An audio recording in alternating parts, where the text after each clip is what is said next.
Welcome back to Basketball by Association. My name is Arky Shea. That sound you heard in the background could be really anything, but my hope is that it's Joel C. Cortez, also a Basketball by Association.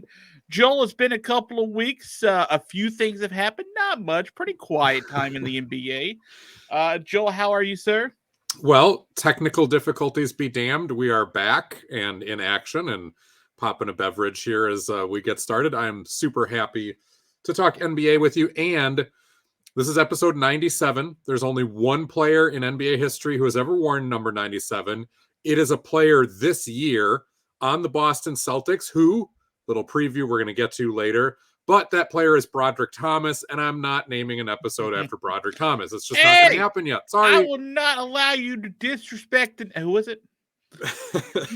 What I do have instead is the Rookie of the Year from the 96-97 season. And here are your clues. Okay. Said rookie is from a team that we're going to talk a lot about today. And there are literal clues right in front of your face, Arky Shea. Multiple literal clues right in front of your face right now for who this episode is named after. I cannot believe actually that we've gone 97 plus episodes, full episodes. I mean, we've got a handful of smaller ones too. We've gone this many without naming an episode after him because he's pretty good. Okay, so my clues are it's in front of my face and he's pretty good. And he's in the Atlantic Division, similar to the Celtics.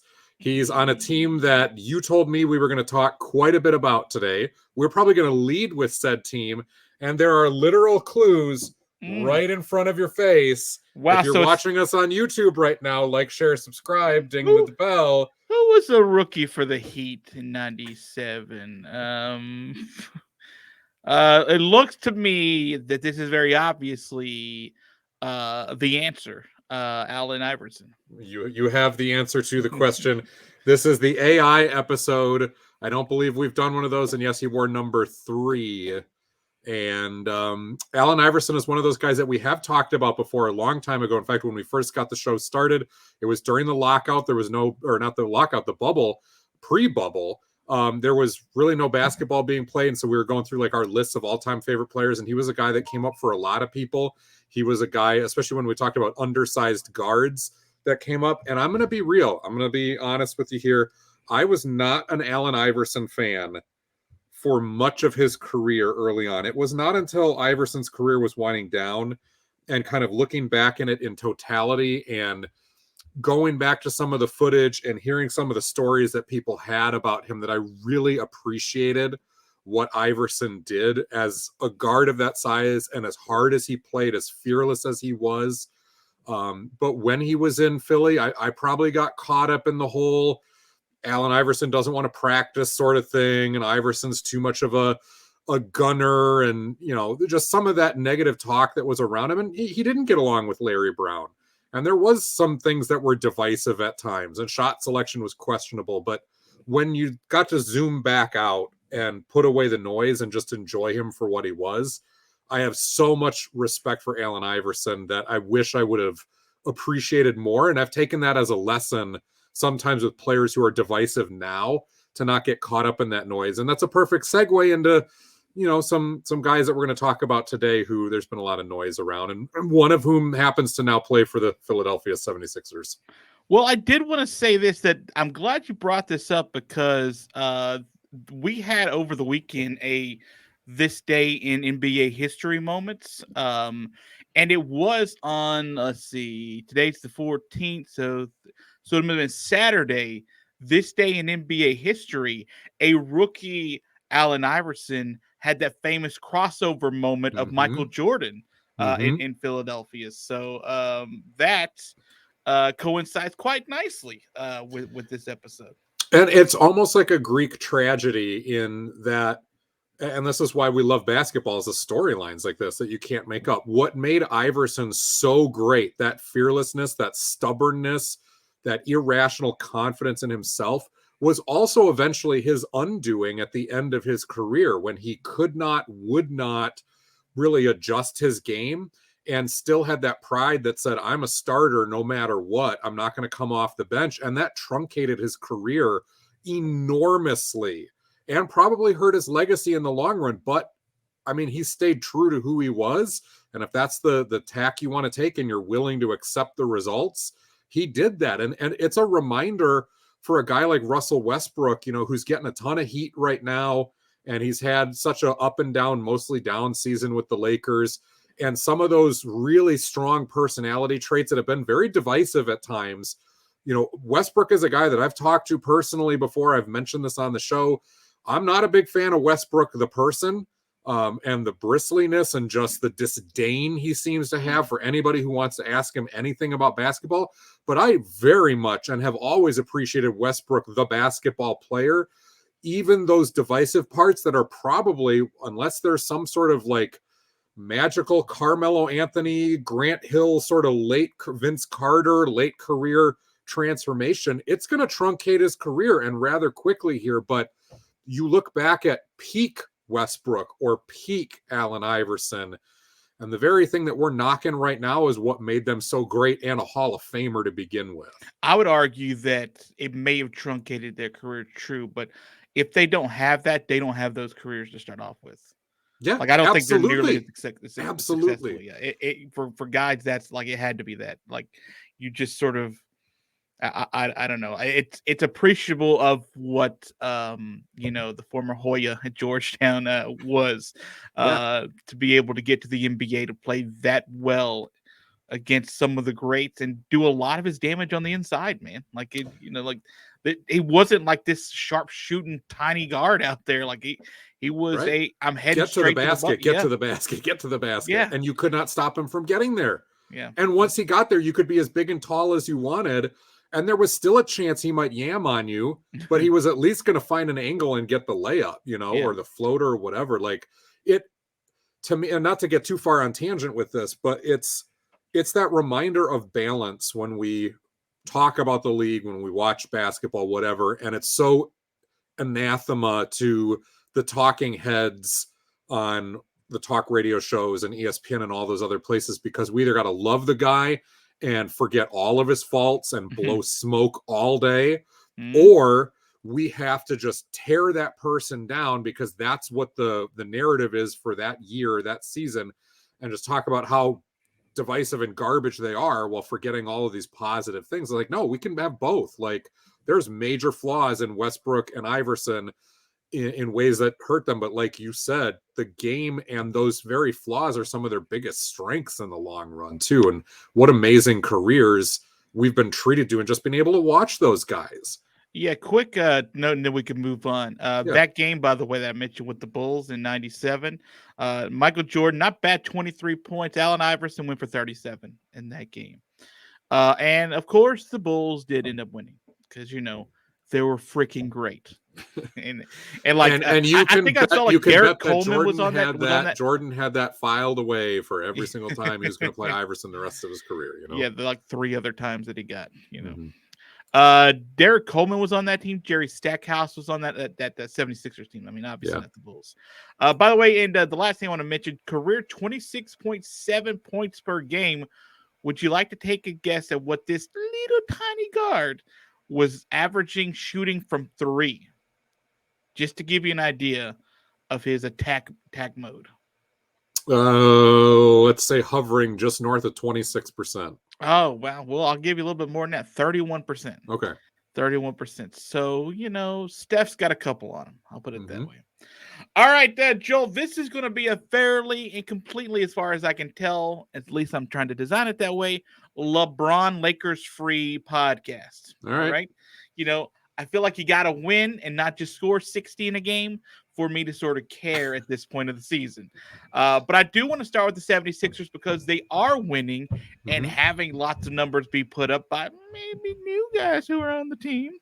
The 76ers, up until their most recent game, were very, very, very, very good since James Harden gotten under the floor with them. Joel, let's just start with the 76ers. Since James Harden has gotten onto the court for them the last several games, I don't know what the exact number is. They looked really, really good, in my opinion. Do they look at what their peak is right now, like you feel like you could take them more seriously to win the NBA championship?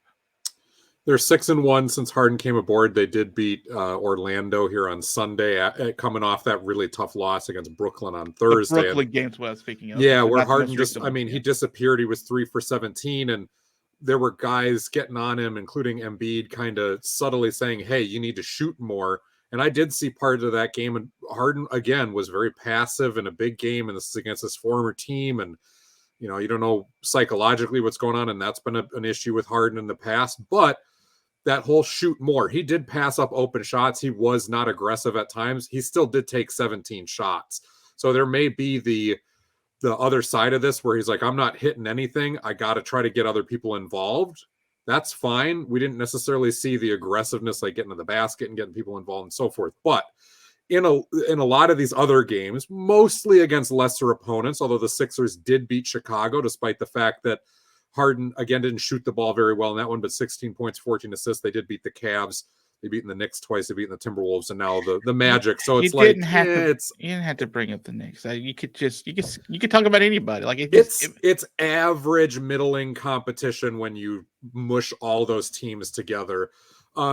Philly looks more dangerous with James Harden than without, not just on paper, but because they turned Ben Simmons into something, right? They do lose Seth Curry. They do lose Andre Drummond. There's issues there, but let's just mention real quick first, because there's quick math on my part. 12, 15 games left in the season. Still no Ben Simmons. So yeah, like right. There's something on the court playing. So yeah, I think that's a very important part. Continue. I do think that as much as Seth Curry is helpful, again, as a floor stretcher, and Philly can always use more of those, but Harden is a very solid three-point shooter. He's not a specialist, but he does so many other things. You were going to replace some of that production that you were going to lose with Seth Curry. Curry was in the middle of a big slump at the time, and this does just mean more minutes for Matisse Thybulle, for Tyrese Maxey, for Shake Milton. Those three guys are the future of the guard position for the Sixers. Furkan Korkmaz has been really in and out of the lineup, and he's supposed to be a specialist, but that kind of comes and goes. Really, it's been Georges Niang, who is a former Jazz man. He's been playing very well for the Sixers as like a stretch four for them this year.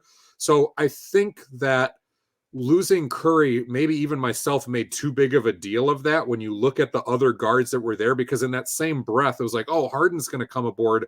Well, what are they going to do with Maxey and Milton, who both need to get minutes? Well, they're going to soak up some of Seth Curry's minutes, and that's not necessarily a bad thing. Neither of them are the shooter that Seth Curry is, but if Harden is able to stretch the floor, if Niang is playing well, Danny Green is supposed to be back at some point here, and we remember that Tobias Harris and Joel Embiid can both hit a three. You've got enough guys out there that can stretch the floor to let Maxey and Milton slash. And I have not seen every single Sixers game since Harden has come back, but the ones that I have seen, it doesn't look like either of those guys are really being adversely affected yet with getting to the basket. Tyrese and Shake both are being able to play within themselves, which is to be downhill guys and collapse that defense and kick out really in the same way that James Harden is. I haven't looked at their rotations all that much to see if, Doc Rivers is really purposely trying to stagger when those specific guys are on the floor, but you'd have to imagine that's going to be something. This is a team that's better, but to answer your question, are they the front runners in the East? I'm not sure, because we know James Harden's playoff challenges.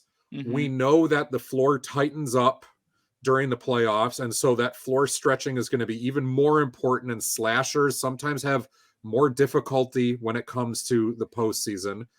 Embiid's got to be healthy. There's just a lot of variables in the chemistry of what this team looks like when they get into those moments we haven't seen yet. So It's looking good. So far, so good. But it's kind of like, we said for Phoenix last year or Milwaukee last year, like, we can only go so far with our praise. And I hate the cliche of we'll just have to see what happens, but that really does apply here to Philly. It's not a cop-out.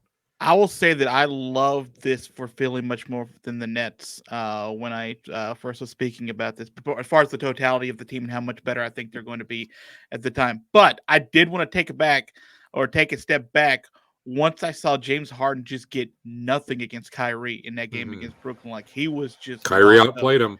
Kyrie, when he wants to, and when it's like a big moment, and that obviously was a big moment for him and a Mhm. big game for him to be able to do that, especially when he was able to play it in Philadelphia.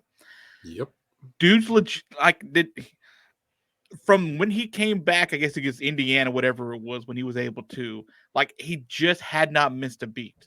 And when he cares about it, and now his team not only cares about it, but needs these games. And obviously, you get a little extra juice when you got the big rivalry, not only with Philadelphia, but the fact that James Harden left your team. And, Mhm. clearly there was a little bit of not good blood. I wouldn't Yeah, say and bad they're blood as what it is. long-standing division rivals, both Oh, wanting sure. to win a championship Oh, anyway. sure. A And lot of Kevin layers, Durant's yeah. chomping at the end of the game, like up a bunch against Joel Embiid, and like Mhm. points that aren't really going to matter in this game unless you're betting the over. Mhm. Like that's literally what I was afraid of. Is that James Harden?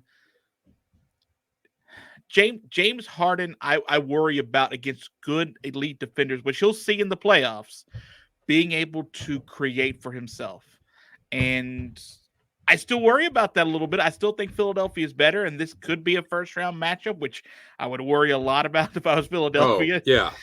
But if it's not, give a little bit more time, I guess, for Philadelphia. Maybe see them later down the road or miss them altogether, depending on how the first round would go out. That'd be best for Philly because that's probably the worst matchup for Philly in my eyes, to be able Y to be successful is if they had to go against Brooklyn. But you again, know what? outside of that, I still like where Philadelphia's at right now. And again, I don't want to go crazy because it is that one game, but they did get shellacked at home. And excuse me, James Harden was like a non-factor in that game. And we've seen that happen too many times in Houston, in Oklahoma City, Yeah. and to a lesser extent with the Nets because they've just had fewer of those opportunities. But um, interesting observation. Maybe it benefits the Brooklyn Nets that they fell so far. Yeah, they don't want to be in the play-in tournament if you can help it, just because crazy things can happen there. But to be below a fourth seed means they don't have home court advantage, which means more Kyrie Irving in the playoffs. Yeah, because we saw You like get at least one more game in a New series York, if it goes deep. Joel, you playing chess in this. You're doing Mm-hmm. 3D chess on me in a minute. Because New York lifted their mask mandates, but they didn't lift it for performers. Like Yeah. the hypocrisy that people talked about, like being able to go to the game, but not be able to participate in the game, Mm-hmm. especially talking about the Knicks game specifically, was on full display. And we thought they'd roll back all of that, but they did not roll back all of that. They kept it in place for performers, which Yep. I really enjoy calling Kyrie Irving a performer because I feel I'm like sure he enjoys that too. I think he also considers himself a performer in a Mm-hmm. lot of ways. But let me ask you this concerning that. Kevin Durant said after putting up 53, said that the mayor was basically looking to sort of get a little clout, right? And that they need to sort of re-examine what this status thing should be because, maybe Kevin Durant's buddy Kyrie Irving's getting a little oppressed here. And maybe that hypocrisy that we're talking about just seems silly and that the mayor's not thinking it all the way through. Mm-hmm. Let me ask you from a standpoint from where Kevin Durant's at. I think we're both on the same page that we don't think the mayor should be paying attention only to Kyrie Irving and how this makes sense to Right. him. But do you think Kevin Durant is in the right spot calling out the mayor for something like this on a larger scale as opposed to just necessarily Kyrie being sort of diminished? I have been pro mask, pro vaccine throughout the entire pandemic. And while understanding that there's extenuating circumstances and doubts and all the other like context and nuances and reasons people could have, I've been pretty unabashedly on this show in favor of vaccines and masks. At the same time, what I've really been trying to push is consistency. And so now, as we're getting, hopefully, God willing, to the tail end here of the COVID pandemic, and you're starting to see the rollbacks, which we all want. I mean, we all are for that, whether you're pro-vaccine or pro-mask, whatever. Like, it's nice to be returning to normal life. Now is a lot of that's getting rolled back, and you're not seeing some of the like numbers spike crazily like has happened in the past when they were trying to roll stuff back, maybe prematurely in certain cities or states, what have you. It seems like it's going okay. At this point, I agree with Kevin Durant. Like, let's be consistent. If the rollback is happening and the numbers are down to where somebody who has made the choice to stay unvaccinated and ride this thing out and put the risk on themselves and willing to accept the fact that they may be the cause for someone else's sickness or death, which I don't agree with. But if we're moving past that, and you've got so many states and cities and so forth that have already rolled this back, it is time. Like, if we're just holding on to this for ideology's sake, that's no different than the people who were holding on to staying unvaccinated, or I'm not going to wear a mask simply because of ideology's sake. Like, it is totally hypocritical if we're doing that and we don't have a good practical reason for it anymore. Kevin Durant said specifically, quote, "It's ridiculous. I don't understand it at all. There's a few people in our arena that's unvaxxed, right? They lifted all of that in our arena, right? So I don't get it. I don't get it. It just feels like at this point now, somebody's trying to make a statement or a point to flex their authority. But everybody out here is looking for attention, and that's what I feel like the mayor wants right now is some attention, but he'll figure it out soon. He better, but it just doesn't make any sense. There's unvaxxed people in the building already. We got a guy who can come in the building, I guess. Are they fearing our safety? I don't get it. We're all confused. Pretty much everybody in the world is confused at this point. I will say this, Kevin. I'm starting a new job soon. One of the requirements for me to start my new job was that I had to be vaccinated. It was still in there. I still had to show my card. Again, I have had no problem being vaccinated. It seems a little bit silly at this point. I still had to do it. So it's not like the Nets are the only employer being saddled with this, but at the same time, it's not the Nets as the employer that are making that choice. I feel like it would be different if the state or the city moves back a little bit and goes, all right, this is up to the businesses to decide, and they're going to have their own legal reasons, you know, and issues if somebody wants to sue about that, but that's up to them. That would make some sense. And even then it would be like, all right, employers, it's time to begin slowly walking this back. We need to go back to normalcy. We all want that. That's what getting vaccinated and wearing the masks was about in the first place, so that we could get to this point where we don't need them so much. But it does exist. I mean, it does exist with employers. It's hard not to watch that game against the Knicks and be like, hey, the Knicks suck. Also, to be like, hey, what's going on? Like, the guy can be right here, but he can't be on like 4 feet further, like onto the court. Like it you can understand. I completely get the optics of that, where it's like, this is dumb. Yeah. Like, I know it's a privilege to be able to play, and but like, it just looks stupid. Like, it just looks stupid. It's not the NBA's fault, especially because you're letting all the other employees be around him, the organization do their jobs during the game and not have to follow the same rule. And unfortunately, when you get into this type of inconsistency that becomes hypocrisy, that is the very stuff, the very type of thing that those who are against those type of policies will immediately point out, and you wind up shooting yourself in the foot because they're like, hey, you know, look, it's just, nobody really cares. It's just a joke. It's a game. It's for politics. It's whatever. And it's like, no, it's not really about that. But when somebody does it wrong like this, it does look like that really quick. And it's really hard to make your point the next time and get people on board, because they didn't want to do it anyway, but they're just going to fixate on that time that it was hypocritical, and that's going to be their very reason and validation for doing that thing before that they were doing, which maybe wasn't so great when you take a step back. Yeah, from there's it. a But lot. There's a lot of things that I'd like to argue with people about that seem to not make sense, but do if you sort of think about it. Like when the government says February 28th or whatever is the last day we're going to wear masks, and then the next day you're like, oh, you can that day and you can't the other. Like I right, get you have to sort of pick a date. Like you just right. you pick a date at the end of a month, and then you're probably going to do whatever. But like you just pick a date. Mhm. That's what you do. It's not like it's less that day or the other. It's let's assess this coming up Right. in the next There's got to be some point. right. Like you just got to pick a date, right? I think I said pick a date 11 times, which is solid. It's all right. Which is by the way what Joel and I are trying to do for our wedding coming up. We're trying to pick a date. Um, also, but this gives the I get how the optics look. One day you're wearing masks, it's safe, and one day it's not, Mhm. right? Mhm. Then you see the optics of Kyrie Irving, and you're like, okay, so he can either he can't be there or he can, or he's got to be masked, or he can't, or he's got to be vaxxed, or he can't, or not. Like Mhm. we can't keep having one foot in the water, one foot out because everything looks dumb at that point.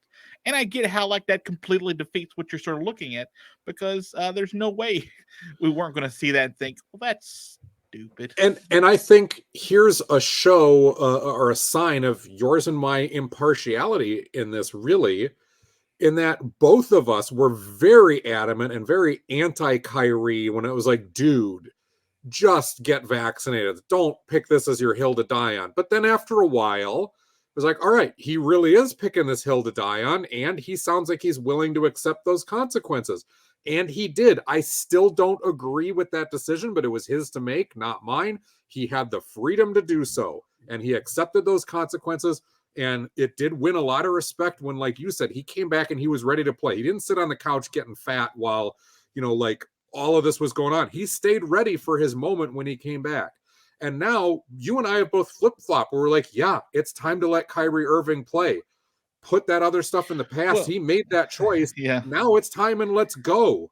I still hate Kyrie Irving. Let's be clear, okay? I think he's a turd. I didn't doubt that. Okay, I I still don't think hate him he's for the record, but I I get it. I think it's a turd. Joel Cordes agrees. Okay, completely. In fact, Joel is currently burning a Kyrie Irving jersey, Yeah, but a Cavs one. So you're just interesting. gonna chop out that 10 seconds from Oh a hell minute yeah, ago yeah. here. That's what we're gonna do. Like, but my thing is like, yeah, exactly like you said, and then we'll move on. He made a stance. I think it's dumb. He made the stance. Doesn't really matter. He lived the stance the entire time. Mm-hmm. We said a little less than a quarter of the way of the year. I think I said that I predict that they're going to roll back all of these policies. Kyrie's going to be able to play more. Well, they've rolled them back. They're just made a weird like caveat for guys like Kyrie Irving where he still can't play. Mm-hmm. And I still don't think it was the right decision because right now they're 9.5 game backs of first place. If he's in there, they're the number one team in the East right now. Period. I think they're the number one team in the East. If he had played all season, you mean? Yeah. They totally a difference maker for 9 games. And James Harden might still be a net. Like, I mean, you May- don't know if they wouldn't have gotten along, but it sounds like some of this animosity too was that Kyrie was just not there, and Well, you Harden can't work started to things get out if you're not pissed at that. together. Yeah, you can't work Yeah. things out if you're not together day to day. Like you just text each other back and forth every now and then, or unfollow people on Instagram. Whoever follows that is some horseradish. I don't get that. But still, like you got to be in the trenches with each other to work crap like that out. So, and if you're not, animosity, feel free to build up. Feel free. Like you just don't see the guy to be like, hey, dude, what's this? Come on, man. What's up with this sage burning? I don't get it. I know you got relatives that are Native Americans, but listen, this is Cleveland.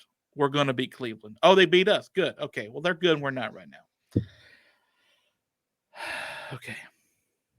Moving on. I'd like to go to another team in the East. It's going to be very East heavy today because the West is kind of standing pat for the most part. Besides Phoenix the Grizzlies. Suns just continue to, burn everybody. That is true. And the Grizzlies are still good, but they're, not as good since the All-Star break, but they're still comfortable right there at the number 2 spot. Still a good team. I went to Memphis about 10 days did. ago. I saw Ja play He's in good, person right? for the first time. Is he good? Yeah, he is my wife's new favorite active player. Her all-time favorite is Steve Nash. She likes the point guards apparently, but yeah, for real. And she's not a huge basketball person. She humors me, but she goes to games with me, and if we have good seats, she knows enough. And like watching Ja play, he is her new favorite. And it was not just because he'll make crazy shots and he's got dunks, but she was impressed and picked up on the way that like he kept his teammates involved the entire time. There was rarely 3 possessions in a row where Ja took shots. It was, I'll take my shot, I'll make it here, but I'm going to set up Desmond Bane for that. I'm going to set up Jaren Jackson over there, or I'm going to make a big play. And he just played within the flow of the game. And he was not even scoring wise the best player on the floor. It was against Orlando, and they crushed the Magic. It was never even close. Desmond Bane had the most points, and Jackson had a great game. Tyus Jones had a very nice game off the bench. But Ja was just in the flow the whole time and in command. And it's like, man, for a kid that age, like to have that recognition with all of that God-given ability, that he's got a good head on his shoulders. And both of us walked away like, Memphis was a super fun arena. It was a super fun atmosphere. There is a buzz there right now, even to play like the lowly Orlando Magic. It was grit and grind buzz, like, you saw on TV when it was Zach Randolph and Marc Gasol and Mike Conley, those guys. It was loud in there, and they're juiced. I mean, everybody's got Ja Morant jerseys on. It was fun. You saw him go for 25 and 7. That was pretty solid. Yeah. Since the All-Star break, by the way, they've beaten the Bulls on the road. They fell to the Celtics, which, by the way, we're about to talk about the Celtics. Yeah. That's the next team I want to talk about. But they also beat the Pelicans, who were surging at the time, and they barely got past a certain New York team. So they've won a few good games, won a few bad games, and they're still a good team. But, by the way, we're not going to talk about the game that's the game that we were supposed to go to, you and I, and you haven't messaged me back since about that. Interesting. There was some things going on, man, when I tried to, get you on the schedule before. So wait, what was going on? Like I told you, I'd bring the wife. The wife and I would go to watch that Orlando game. It was the Orlando game or the Knicks game that was coming up that I was all in for. Yeah. Well, we'll talk off the air, but yeah, there was some stuff going on like in the background for you where it seemed like you were super busy all of a sudden and you had some stuff on your plate. So I kind of just waited for you to reach back out and let me know if you were interested. I never heard. So your people didn't call my people. For future reference, just keep texting, bro. I'll text through it. I'll tweet through it. I'll get through it. I will absolutely keep that in mind. And Memphis is that's a good meeting point and a good basketball team to watch. So there's still some games left this year. We can make it back down there. They're not done till April 10th. You're 5 hours away from me. That's like that and Atlanta are the two closest places you get. Atlanta's the closest you're getting to my house, but Memphis isn't bad. Anywho, we'll figure this out over. Should we just end the show now and talk about it? Like I feel like Sunday, March 27th, they play the Timberwolves in Memphis. Yeah, so... listen, you really want to see you want to go watch Ja again? I would do it. Absolutely. He's not that good. He's okay. I would absolutely. It'd be my second time seeing the Timberwolves this season too. Who'd you watch him against before? In Detroit. I took the family, and it was cheaper for me to take all 5 of us to the Pistons game and sit like 8 rows back. It was cheaper to go to Detroit for that than for my wife and I to go to Memphis, just the 2 of us, and sit like 12 rows back. And Memphis is not an expensive basketball ticket by any means. It's not. And they were playing the Magic. I was going to say, especially against Orlando. Like, who you got? Chumo Kiki? Love that kid, by the way. I'll keep talking. He did not play well. He unfortunately did not. The Wagner brothers both played very well. Cole Anthony had a solid game, but Okiki was struggling, man. Cole Anthony's pretty solid. I like the people aren't watching him because he's in Orlando. Yeah. Cole Anthony's a player, man. He is a player. I don't know what his ceiling is long term, but yeah, he's another one like Ja where there's just a really good feel for the game. And Anthony struggled with that when he first got into the league, like the first 6 months. It's kind of like Trae Young really struggled his first 6 months or so, and then the light bulb went on. But the same thing has gone on with Anthony. He's like, oh, this is what kind of player I am. This is how I'm going to get my shots in this league. This is how people are going to defend me. And this is how they're going to defend my teammates. Like he's real smart and picked up on that quickly. So the next team I wanted to talk about was the Boston Celtics. Since January 1st, this is a slight exaggeration, especially since it just happened. They don't lose. They just don't lose. Like they have been on a freaking heater this entire calendar year, and it's been primarily defense and Jason Tatum taking control of this team. I love what Ime Udoka has been able to round this team into. I don't know what switch got flipped. It did not take a whole bunch of trades. Maybe it did take a couple of trades to help with this, to sort of just ease There was the a few. burden of wanting to be able to play some of these guys. But this Boston Celtics team has not been this good in a couple of years. Like they have not played this freaking well. And I know they lost to Dallas the other night or last night with the controversial fashion. By the way, maybe there should have been a foul, maybe not. What they call it, the high five foul that was not called. Like if you can sort of hit them, like as long as they're not the balls like already left their hand. Right. Solid. I think people should do that more often. So what do you think of the Boston Celtics and their chances? Because do defense in the playoffs when the game gets more compact, and they got a superstar in Jason Tatum and another really good scorer in Jaylen Brown, a really good basketball player there, and Marcus Smart. We've loved all over Marcus Smart for the last couple of years on the show. What do you think about the Celtics now and their chances of making a deep run in the postseason? It's amazing what has happened since they got healthy. Remember that Smart was out of the lineup for a long time. Tatum was kind of in and out of the lineup. Jaylen Brown was especially out of the lineup early on. Big time. Robert Williams III missed some time. They have been imbalanced for years. I mean, you and I have spent so much time talking about just too many centers, too many point guards, not enough wings. And it was just this weird roster mix-up. And as soon as Brad Stevens has gotten in the front office, it has really seemed like he was able to take that experience as a coach to go, I did not have the horses that I need at certain positions here, and to be able to reshuffle things to where now I look at the roster and it's very well balanced. But I do think health is a big component. I think maybe Udoka getting the games under his belt, and maybe Celtics players beginning to feel that pressure as they got around the trade deadline, that there was a lot of smoke about them blowing this thing up, right? That it was time to split up Jaylen Brown and Jason Tatum. But they were heating up before that. Like they started getting really good, like a little bit before that. So they started giving hope that they wouldn't need to do that. They did, to their credit, but it had gone from like win 3, lose 3, win 3, lose 3, which has kind of been their MO for a long time, to win 3, lose 2, win 3, lose 1. So they were doing better, but we had seen little flashy stretches like that of the Celtics throughout the last couple years, and then they would flip that and they would win once and lose 4 times in a row, win once, lose 3 in a row. We had seen just that balancing over and over. After the trades were made, Dennis Schroeder out the door. I don't mean to make him a scapegoat, but this has happened a few times where Dennis Schroeder has been moved and teams have gotten better. And there's a lot of people that didn't necessarily in Boston who were questioning Derek White coming aboard because you just didn't know much about him from the San Antonio Spurs. They're just not a team that checks in with them anymore. Yeah, 3 people watch the Spurs.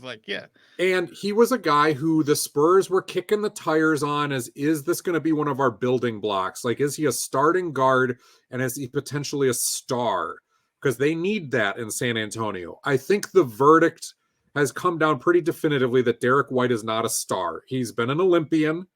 He's been a starter and a sixth man with the Spurs, but he definitely has skills as a starting guard.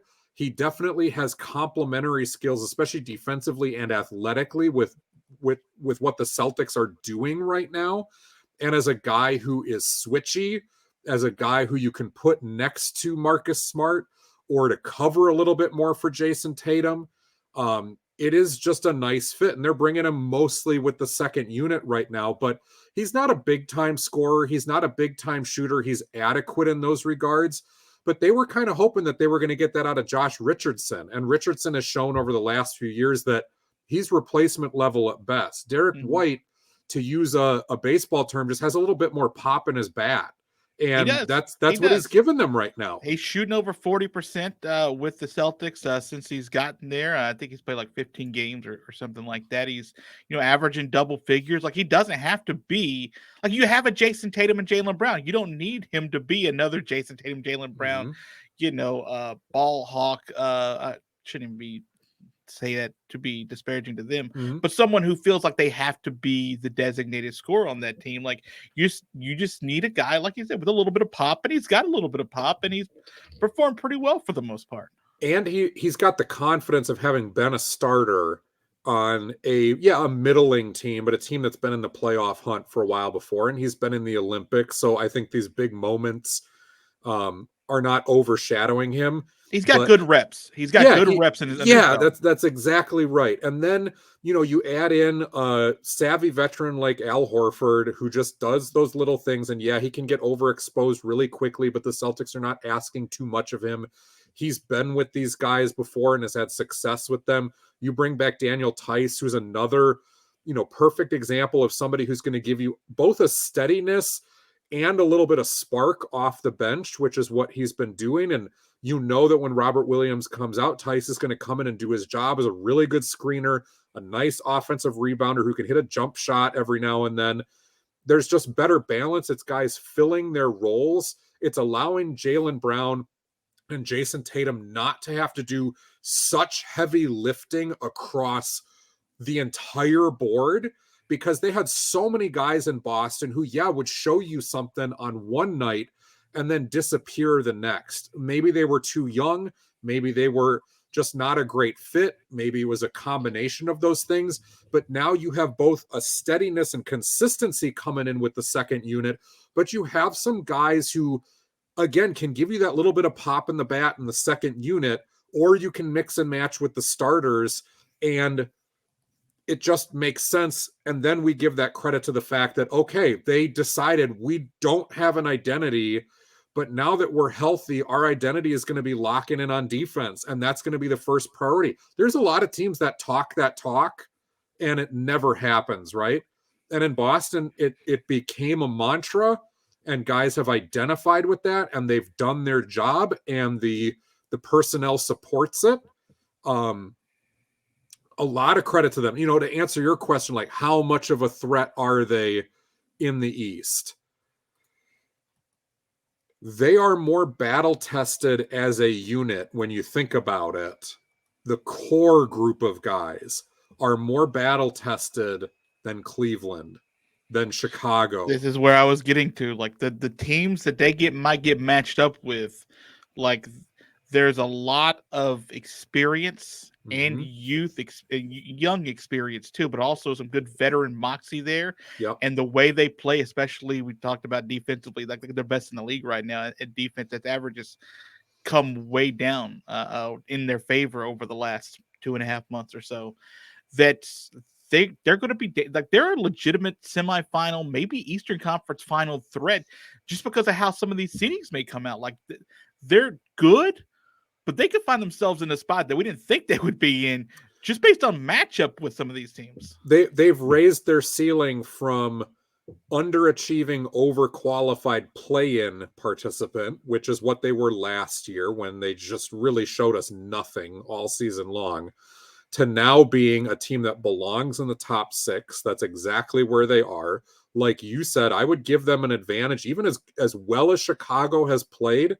I would give the Celtics that series until I see otherwise. Probably. Same thing against the Cavs, because, Cleveland is very inexperienced, and we've seen young teams, and granted, the Suns proved us wrong on this last year, but we've seen inexperienced teams do well and then kind of flag at the tail end of the season, which is what's happening with the Cavs. Again, the injuries biting them, but they're 3-7 in their last 10. It's kind of like what happened to Charlotte last year, where they were so hot and then nosedived their way into the play-in tournament by the time it was done. Boston's got an advantage on them, and they've got a puncher's chance now against the real top 4 teams in the East, which is Miami, Philly, Milwaukee, and yes, the Brooklyn Nets. Even though they're sitting in 8th, they're only 2 games above 500. Brooklyn is still, I think, a top 4 team in the East when you get into the playoffs. If everybody's healthy and KD is there, of course, Boston now has a chance in a series against, I think, any of those teams. They're only 2.5 game back, 2.5 games back. Did that do that math right? 3.5, I think, of Cleveland now for the 6th seed. Of Cleveland for no, they're the 5th seed right now. They're 4 games back out of first. Oh, you're talking Boston. I was talking the Nets being 3.5 back. But sorry, you're right. Yeah, you're right. They're a game and a half back of being possibly the 2 seed. But here's what I just want to mention, and again, we can move on because there's 2 other smaller topics I want to get to. The rest of the way, at Golden State, at Sacramento, at Denver, at Oklahoma City, at home versus the Jazz, at home versus the Timberwolves, at Toronto, at home versus the Heat, at home versus the Pacers, at home versus the Wizards, and then in the season at the Bulls, at the Bucks, at the Grizzlies. It is a tough end of the season for the Celtics, and if they're going to I'm get okay with that. That's going to get them ready for the playoffs, honestly. no, but I'm saying if they're going to get to the 2 seed, it's going to be a war to get there. No I'll doubt. tell you that they only got a couple of ones where you're like, man, kind of an easier one. Like you could kind of say OKC is. They don't have Portland on the schedule anymore, which is fine. Oh, like Portland, poor Portland, poor Trailblazer fans. Okay, I don't think we see Dame in a Blazers uniform again.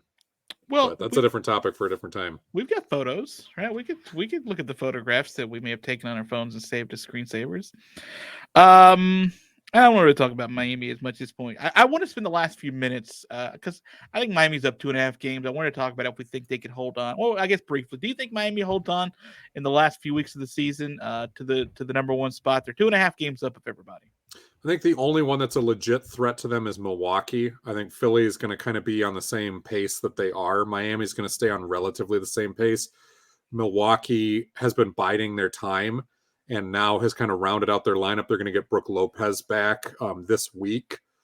Being the defending champs, now is probably the time where they hit the gas and try to make that run for the number one seed. So I'd watch out for the Bucks, but I think it's a very good chance Miami is able to hold on to it. They've been, that consistent throughout the year. They've got a handful of like easier games starting tomorrow with the Pistons, the Thunder on Friday that they'll host. But then they do have the Warriors and the 76ers, Powerhouse New York, Brooklyn, Sacramento. Why'd you laugh? I must have thought of something funny. Must have been real funny to get that out at the weird timing you did. Okay, so the last thing I wanted to mention is to throw all the flowers at Gregg Popovich, all-time leading wins grabber in NBA history as a head coach, obviously. And Joel, I don't know if you watched any of that game. I didn't. I actually did watch some of the game. I watched like the last 4 minutes when I saw it was close. I was like, this is a game where they might be able to do it. So Gregg Popovich now number one all time, passing fellow pothead Don Nelson there for it. I'm assuming, I don't know if that's true.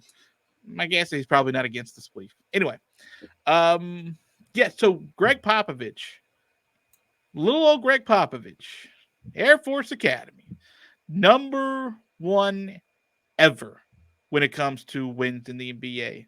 He's got a handful of championships. Did it at sleepy old San Antonio. Mm-hmm. What do you think the legacy is of Gregg Popovich when we finally close the book on his NBA career?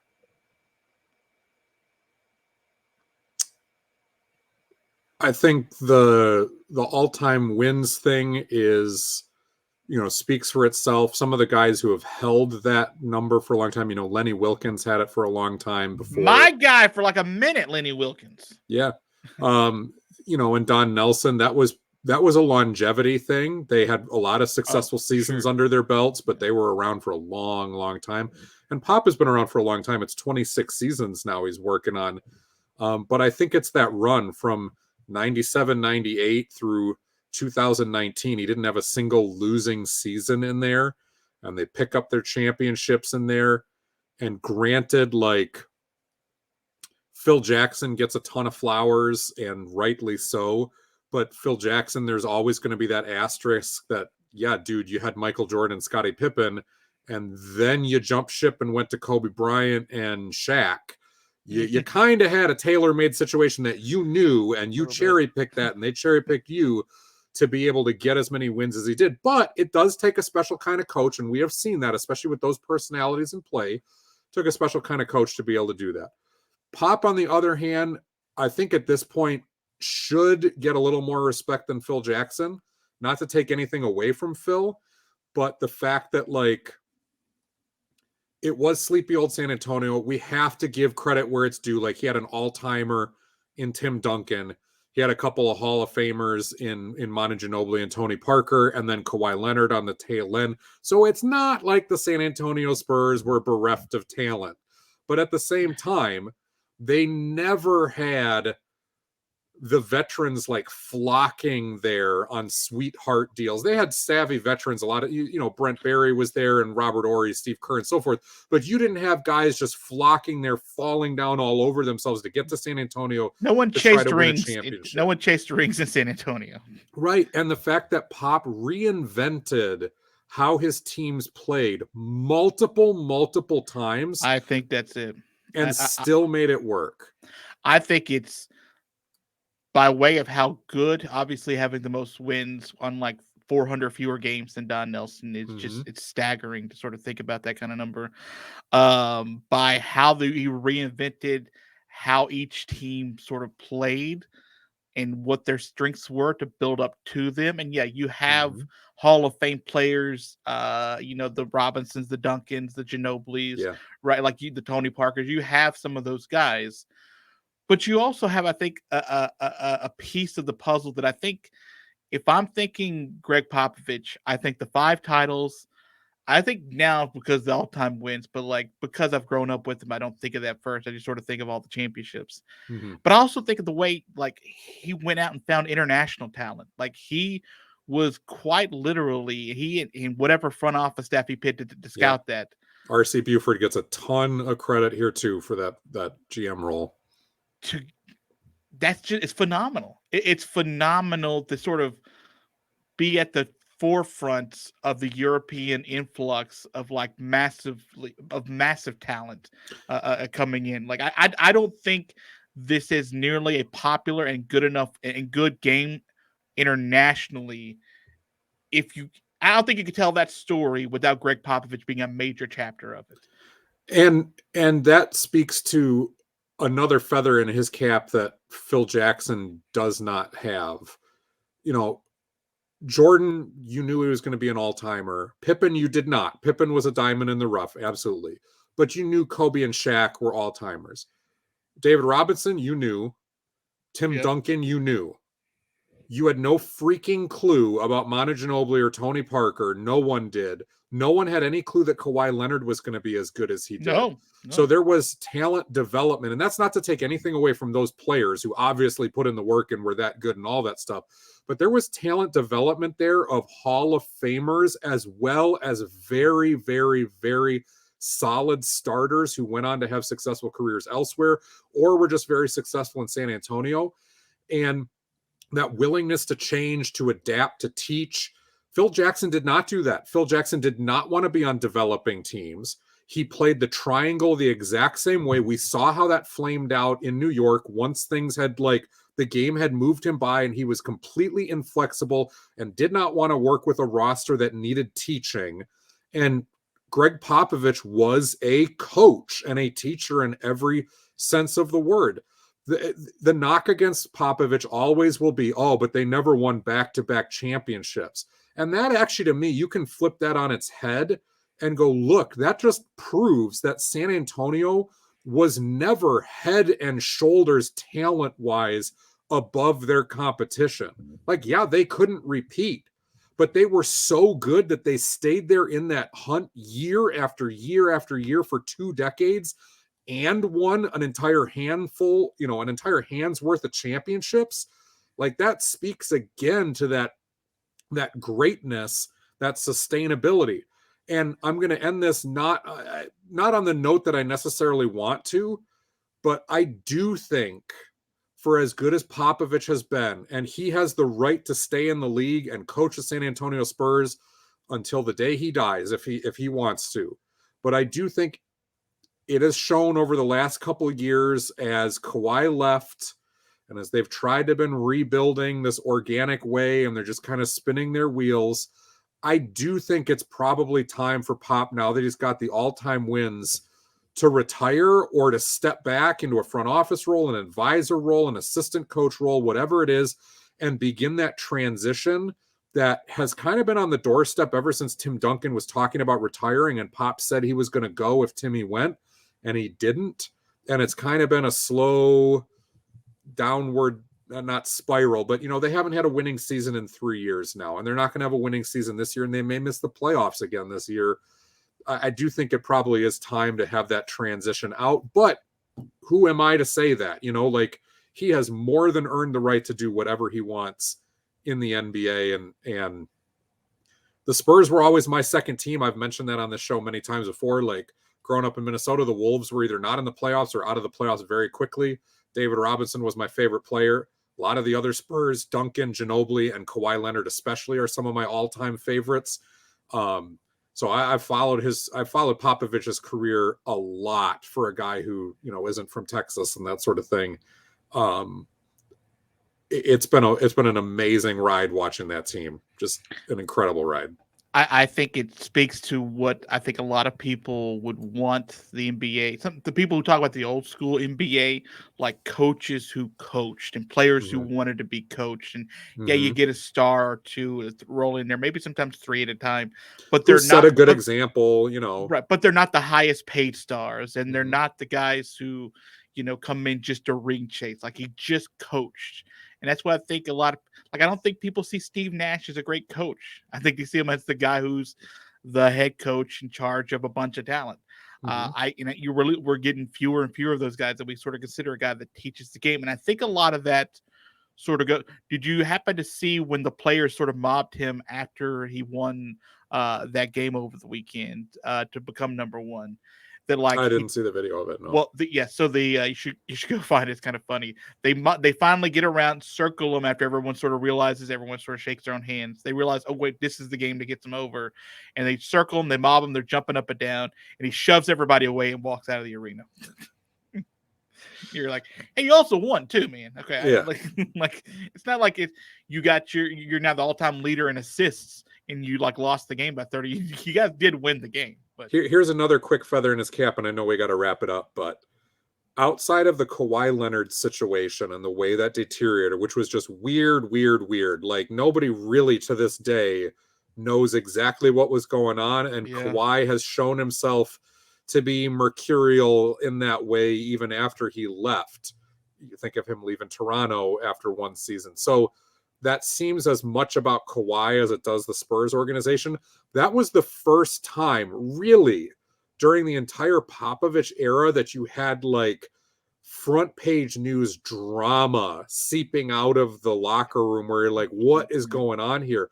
And then you think back to Phil Jackson, and yeah, it's LA and the spotlight shines a little brighter. Same thing in New York. But it was drama all the freaking time when Phil Jackson was coach of the Lakers. And he fed into it. And he manipulated that. And sometimes he was called a genius for that. But some of it was just plain weird and petty and immature too. And there was some drama in Chicago as well. And not all of that was Phil Jackson's doing. But it's he fed off that and had that imbalance. And that's not to say that it can only be done one way. I just think that that's a huge credit to Popovich too, that guys just came, did their job. They swore by him as a coach. They loved him as a coach. He obviously loved his players and went to bat for them. And with one weird exception, and I'm sure there was times and things like that in the background, guys that got traded out of there real quickly because they didn't maybe pass muster, but you didn't have that hovering around his career ever. No, he didn't. And I like to think also of Gregg Popovich as a guy who would just listen to good ideas no matter where they came from. You think of Becky Hammon, for example, who was sort of felt like for a while was kind of being groomed to sort of be the first female head coach in the NBA. And the Spurs and Popovich were willing to kind of pioneer that and open that door to help her be the first, Yeah, and I think it's a big deal. Ime Udoka was on his staff for a while. He's someone who sort of really got